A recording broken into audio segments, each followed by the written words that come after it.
अयोध्यापति महाराज दशरथ के दरबार में यथोचित आसन पर गुरु वशिष्ठ, मंत्रीगण और दरबारीगण बैठे थे। अयोध्या नरेश ने गुरु वशिष्ठ से कहा, हे गुरुदेव, जीवन तो क्षणभंगुर है और मैं वृद्धावस्था की ओर अग्रसर होते जा रहा हूँ। राम, भरत, लक्ष्मण और शत्रुघ्न चारों ही राजकुमार अब वयस्क भी हो चुके हैं। मेरी इच्छा है कि इस शरीर को त्यागने के पहले राजकुमारों का विवाह देख लूं। अतः आपसे निवेदन है कि इन राजकुमारों के लिए योग्य कन्याओं की खोज करवाएं।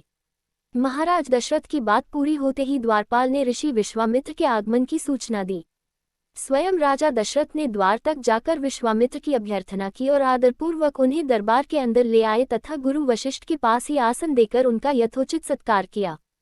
कुशलक्षेम पूछने के पश्चात राजा दशरथ ने विनम्र वाणी में ऋषि विश्वामित्र से कहा, हे मुनिश्रेष्ठ, आपके दर्शन से मैं कृतार्थ हुआ तथा आपके चरणों की पवित्र धूलि से यह राजदरबार और संपूर्ण अयोध्यापुरी धन्य हो गई।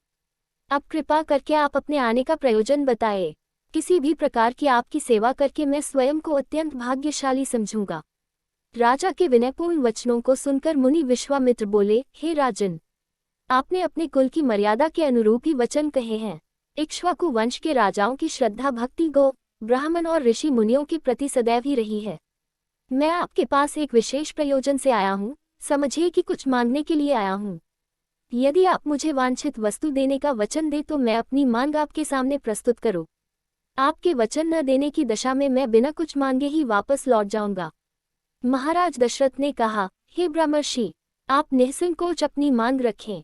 संपूर्ण विश्व जानता है कि रघुकुल के राजाओं का वचन ही उनकी प्रतिज्ञा होती है। आप मांग तो मैं अपना शीश काटकर भी आपके चरणों में रख सकता हूँ। उनके इन वचनों से आश्वस्त ऋषि विश्वामित्र बोले, राजन, मैं अपने आश्रम में एक यज्ञ कर रहा हूँ। इस यज्ञ की पूर्णाहुति के समय मारीच और सुबाहु नाम के 2 राक्षस आकर रक्त, मांस आदि अपवित्र वस्तुएं यज्ञ वेदी में फेंक देते हैं। इस प्रकार यज्ञ पूर्ण नहीं हो पाता। ऐसा वे अनेक बार कर चुके हैं। मैं उन्हें अपने तेज से श्राप देकर नष्ट भी नहीं कर सकता, क्योंकि यज्ञ करते समय क्रोध करना वर्जित है। मैं जानता हूँ कि आप मर्यादा का पालन करने वाले ऋषि मुनियों के हितैषी एवं प्रजावत्सल राजा हैं। मैं आपसे आपके ज्येष्ठ पुत्र राम को मांगने के लिए आया हूं, ताकि वह मेरे साथ जाकर राक्षसों से मेरे यज्ञ की रक्षा कर सके और मेरा यज्ञानुष्ठान निर्विघ्न पूरा हो सके। मुझे पता है कि राम आसानी के साथ उन दोनों का संहार कर सकते हैं। अतः केवल 10 दिनों के लिए राम को मुझे दे दीजिए। कार्य पूर्ण होते ही मैं उन्हें सकुशल आपके पास वापस पहुंचा दूंगा। विश्वामित्र की बात सुनकर राजा दशरथ को अत्यंत विषाद हुआ। ऐसा लगने लगा कि अभी वे मूर्छित हो जाएंगे। फिर स्वयं को संभाल कर उन्होंने कहा, मुनिव, राम अभी बालक है। राक्षसों का सामना करना उसके लिए संभव नहीं होगा। आपके यज्ञ की रक्षा करने के लिए मैं स्वयं ही जाने को तैयार हूँ। विश्वामित्र बोले, राजन, आप तनिक भी संदेह न करें कि राम उनका सामना नहीं कर सकते। मैंने अपने योगबल से उनकी शक्तियों का अनुमान लगा लिया है। आप निश्चिंत होकर राम को मेरे साथ भेज दीजिए। इस पर राजा दशरथ ने उत्तर दिया, हे मुनिश्रेष्ठ, राम ने अभी तक किसी राक्षस के माया प्रपंचों को नहीं देखा है और उसे इस प्रकार के युद्ध का अनुभव भी नहीं है। जब से उसने जन्म लिया है, मैंने उसे अपनी आंखों के सामने से कभी ओझल भी होने नहीं दिया है। उसके वियोग से मेरे प्राण निकल जावेंगे। आपसे विनय है कि कृपा करके मुझे ससैन्य चलने की आज्ञा दें। पुत्र मोह से ग्रसित होकर राजा दशरथ को अपनी प्रतिज्ञा से विचलित होते देख ऋषि विश्वामित्र आवेश में आ गए। उन्होंने कहा, राजन, मैं नहीं जानता था कि रघुकुल में अब प्रतिज्ञा पालन करने की परंपरा समाप्त हो गई है। यदि जानता होता तो मैं कदापि नहीं आता।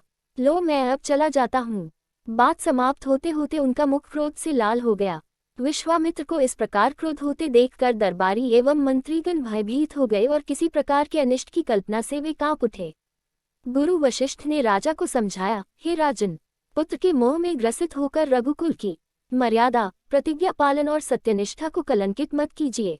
मैं आपको परामर्श देता हूं कि आप राम के बालक होने की बात को भूलकर एवं निश्चिंत होकर राम को मुनिराज के साथ भेज दीजिए। महामुनि अत्यंत विद्वान, नीति निपुण और अस्त्र शस्त्र के ज्ञाता हैं। मुनिव के साथ जाने से राम का किसी प्रकार से भी अहित नहीं हो सकता, उल्टे वे इनके साथ रहकर शस्त्र और शास्त्र विद्याओं में अत्यधिक निपुण हो जाएंगे तथा उनका कल्याण ही होगा। गुरु वशिष्ठ के वचनों से आश्वस्त होकर राजा दशरथ ने राम को बुला भेजा। राम के साथ साथ लक्ष्मण भी वहां चले आए। राजा दशरथ ने राम को ऋषि विश्वामित्र के साथ जाने की आज्ञा दी। पिता की आज्ञा शिरोधार्य करके राम के मुनिव के साथ जाने के लिए तैयार हो जाने पर लक्ष्मण ने भी ऋषि विश्वामित्र से साथ चलने के लिए प्रार्थना की और अपने पिता से भी राम के साथ जाने के लिए अनुमति मांगी। अनुमति मिल जाने पर राम और लक्ष्मण सभी गुरुजनों से आशीर्वाद लेकर ऋषि विश्वामित्र के साथ चल पड़े। समस्त अयोध्या वासियों ने देख कि मंद धीर गति से जाते हुए मुनिश्रेष्ठ विश्वामित्र के पीछे पीछे कंधों पर धनुष और तरकस में बाण रखे दोनों भाई राम और लक्ष्मण ऐसे लग रहे थे मानो ब्रह्मा जी के पीछे दोनों अश्विनी कुमार चले जा रहे हों। अद्भुत कांति से युक्त दोनों भाई गोह की त्वचा से बने दस्ताने पहने हुए थे, हाथों में धनुष और कटी में तीक्ष्ण धार वाली कृपाणें शोभायमान हो रही थीं। ऐसा प्रतीत होता था मानो स्वयं शौर्य ही शरीर धारण करके चले जा रहे हों। लता वित्पों के मध्य से होते हुए 6 कोस लंबा मार्ग पार करके वे पवित्र सरयू नदी के तट पर पहुंचे। मुनि विश्वामित्र ने स्नेहयुक्त मधुर वाणी में कहा, हे वत्स, अब तुम लोग सरयू के पवित्र जल से आचमन स्नानादि करके अपनी थकान दूर कर लो, फिर मैं तुम्हें प्रशिक्षण दूंगा। सर्वप्रथम मैं तुम्हें बला और अतिबला नामक विद्याएं सिखाऊंगा। इन विद्याओं के विषय में राम के द्वारा जिज्ञासा प्रकट करने पर ऋषि विश्वामित्र ने बताया, ये दोनों ही विद्याएं साधारण हैं।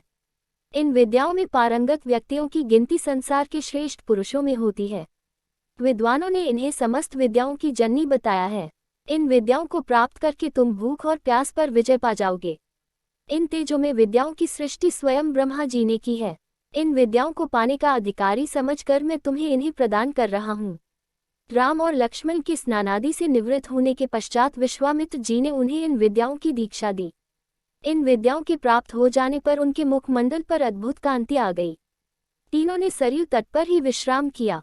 गुरु की सेवा करने के पश्चात दोनों भाई तृण शैयाओं पर सो गए।